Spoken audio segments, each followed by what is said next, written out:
can see the live chat.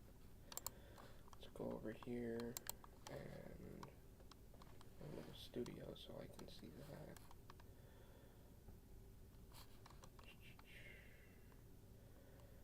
Is it content, I think?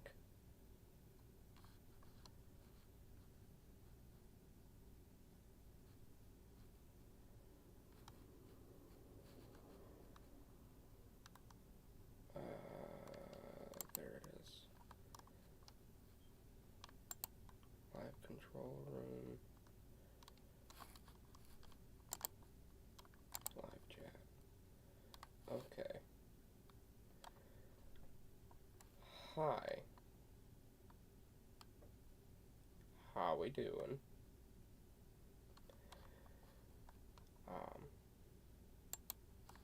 So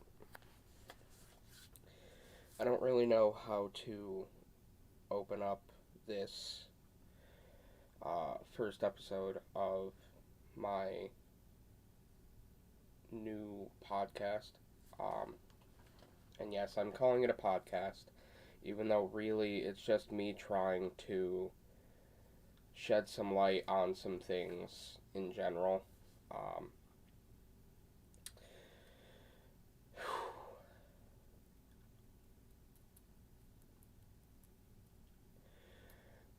As some of you may know, a couple years ago, I did what they're called now is a vertical live stream, where you do it with your phone.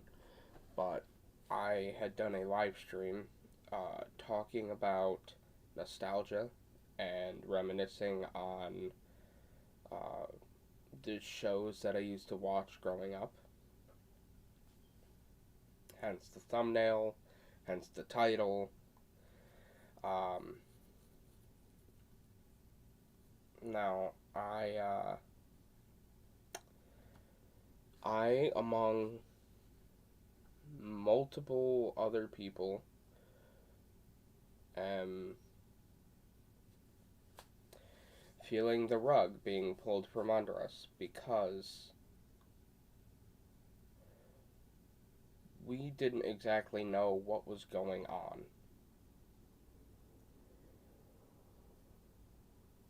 Now, again, as some of you may know, maybe not, I went through some acting classes while I was living in Florida.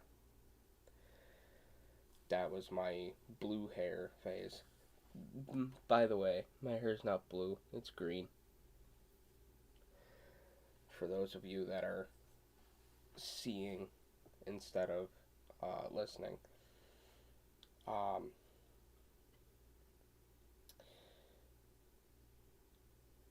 So I went through some acting classes.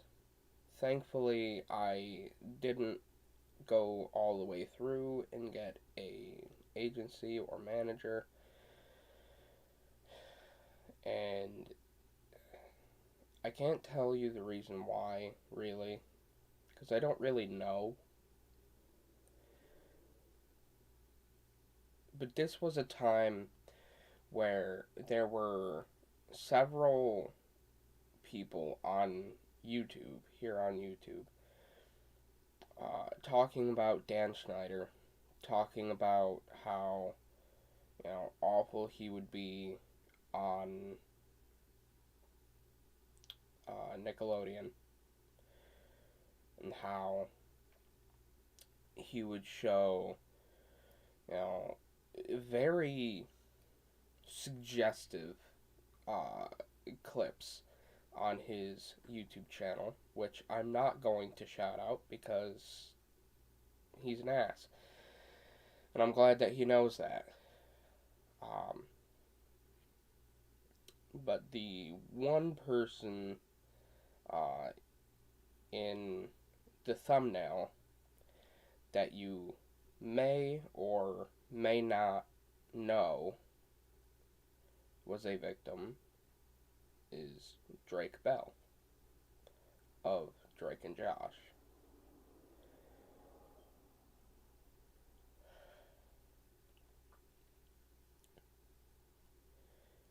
It's not my story to tell. so I'm not going to tell his story. But I will tell you all that his story is extremely shocking and infuriating.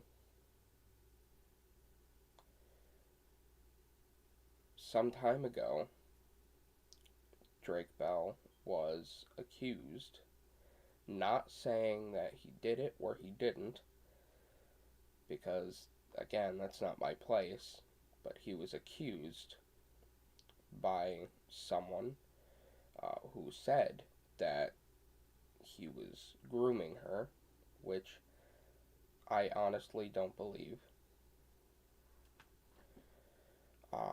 But supposedly, he had been talking to her since she was 12. Mind you, he was still fairly young when this was happening. And I don't mean that he was like in his 20s. No, I mean like he was probably at least 17. Which, no, that does not make it okay to message a 12-year-old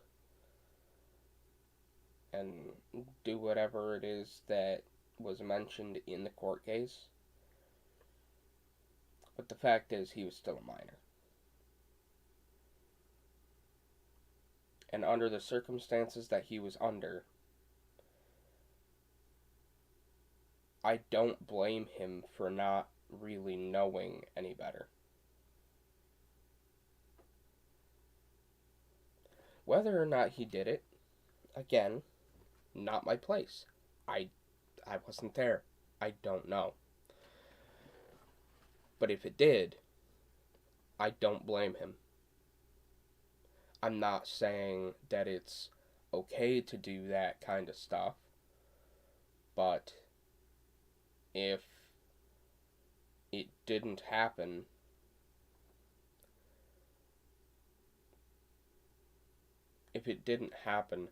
then the accusee?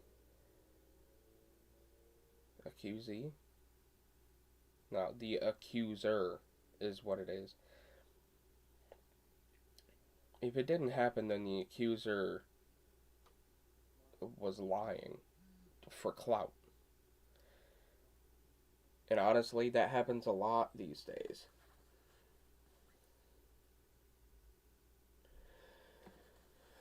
It happens a lot, especially in Hollywood, where, people decide to go after other people for absolutely no reason other than they just want to get clout out of you. They want to become famous off of your name. It's what happens. Well,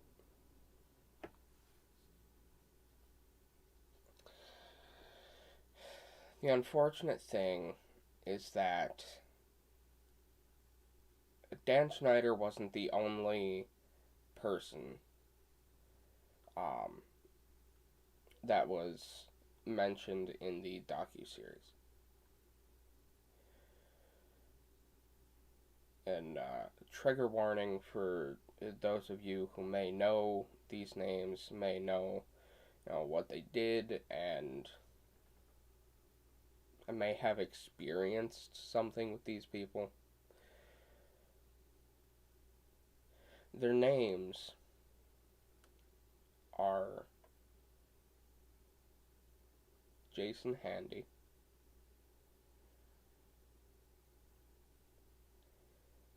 Dan Schneider, and Brian Peck.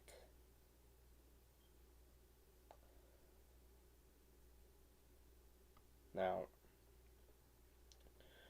what Jason Handy did was appalling. Um, when police had looked through his apartment, I believe, or his house, they found a bunch of, like, sandwich baggies full of uh,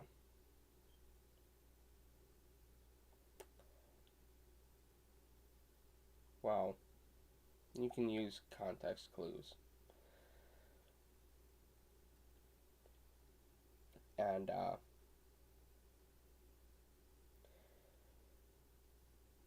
the fact that anyone would let someone like that be anywhere near children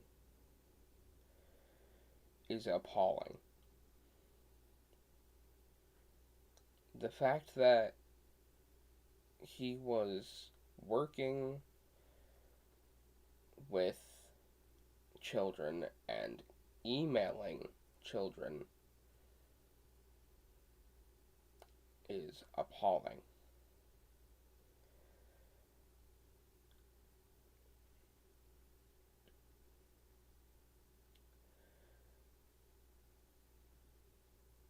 Jason Handy was emailing a minor. Now, for this case, because I'm pretty sure she might want to stay anonymous, I know she was mentioned on the docu-series, and if you want to know her name, you can go over there and watch that. But uh,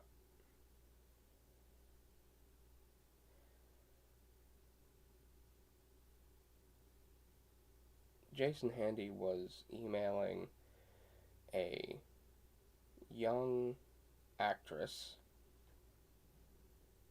after she had appeared on The Amanda Show.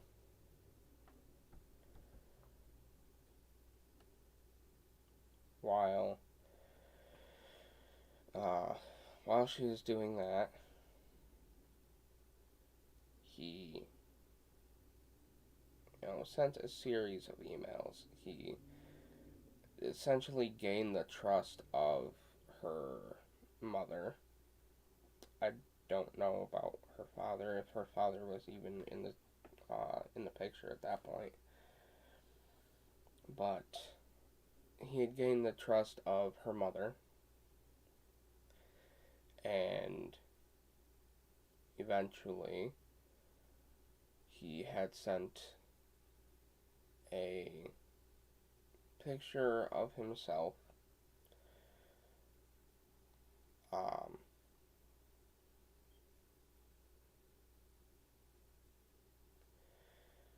you know,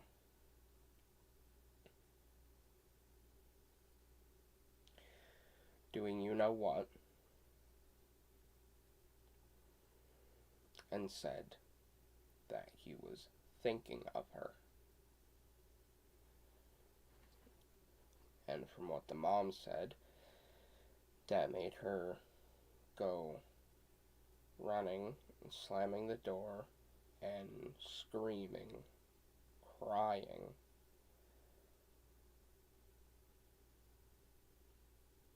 The fact that anyone would do that to a child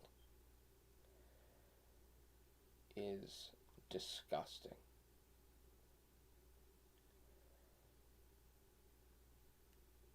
And, well, fast forward, we get to talking about Brian Peck. Now,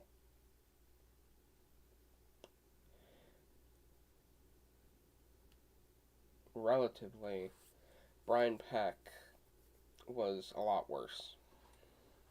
At least his situation was a lot worse.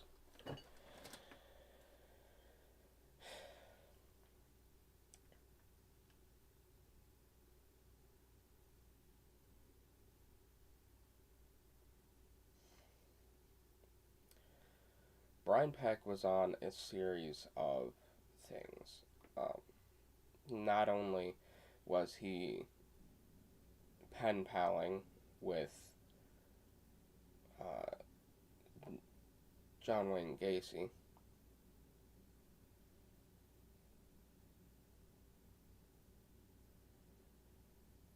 but um, which, if none of you know, Gacy was a clown that liked little boys. Um, so, whether or not that happened to Brian Peck, I have no clue. But I know that he was pen paling with Gacy, um, which is sickening. He would essentially brag about the fact that he was pen paling with Gacy. Now,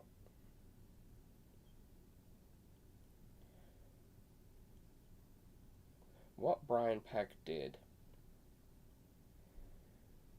he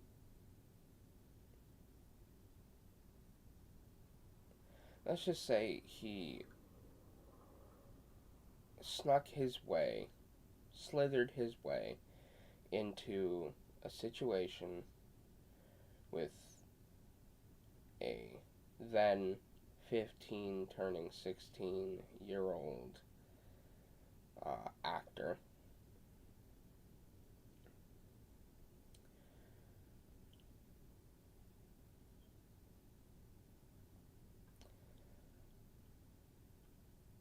And the things that the docu-series uncovered about him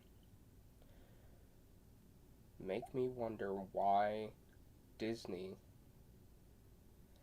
decided to hire him for Sweet Life on Deck,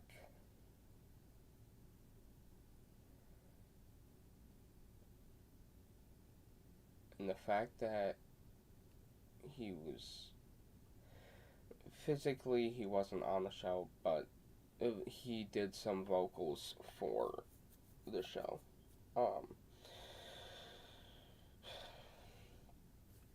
At this point, I'm kind of wondering what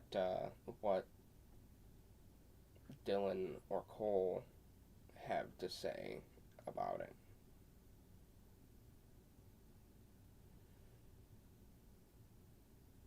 Um,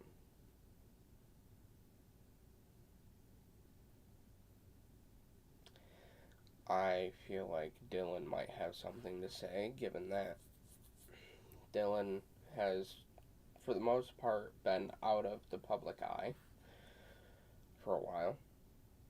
Um,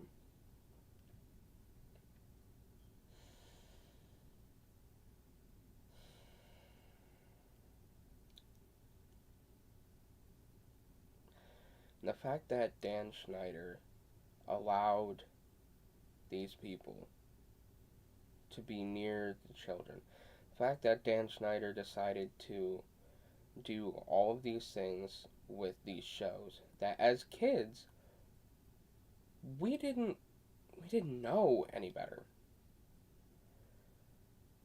We thought all that stuff was funny. We didn't realize how sick and twisted it was. So sick and twisted that essentially Amanda Bynes has been basically brainwashed by Dan Schneider, by Nickelodeon, because when she was asked to sit down for the docu-series, she declined and said that she didn't have a bad experience with Nickelodeon. Which, if you go back and look at all the sick and twisted shit that Dan Schneider did,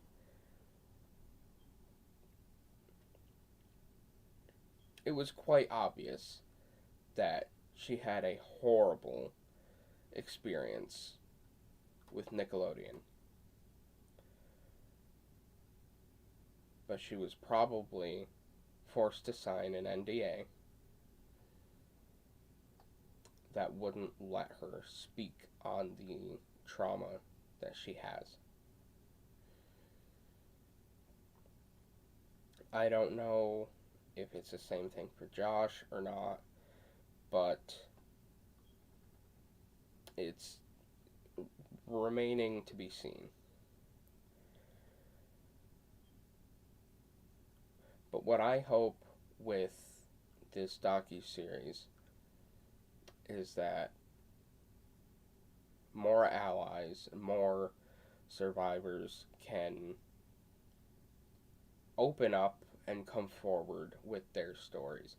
Not just the famous people that, have been through this stuff, though their stories are perfectly valid as well.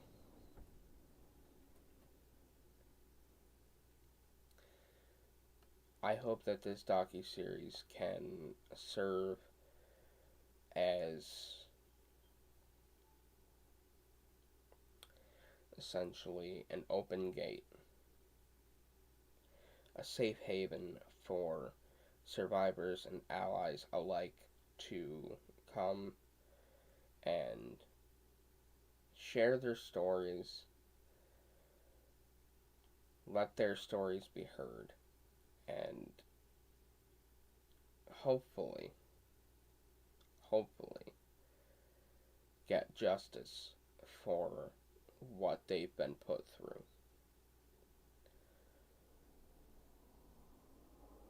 But if that's the case, I hope so. If not, well, Dan Schneider, if you're watching this, you've got a lot of shit to think about. You've got a lot of private apologies to be making.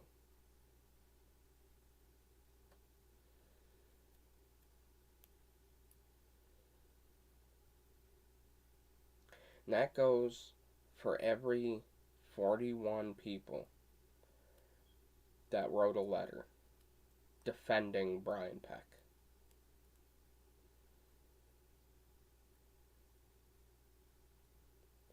Don't go to the magazines, don't go to the social media, anything like that to be public with an apology. No. You privately get a hold of them. Privately apologize to them for what you did.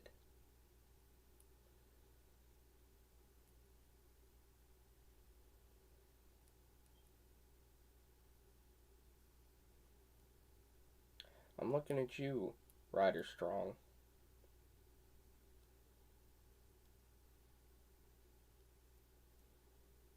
I'm looking at all of you.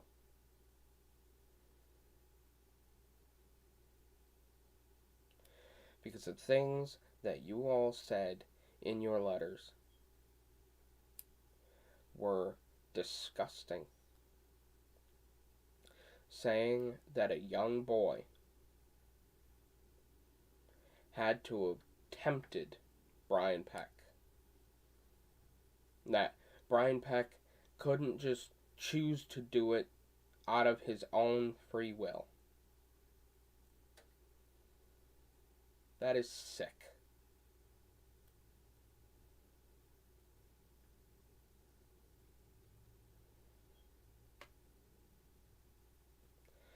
Now, other than the Quiet on Set documentary, I do want to give a quick shout out to Alexa Nicholas, who is one of the survivors of the whole thing, but her podcast, Eat Predators, really inspired me to sit down and talk about all this. But if you watched it, thank you. If you're going to watch the documentary or the docu-series, thank you. If you're thinking about it, do it. Watch that docu-series. It's going to change your life. It's going to change your perspective on things. And hopefully,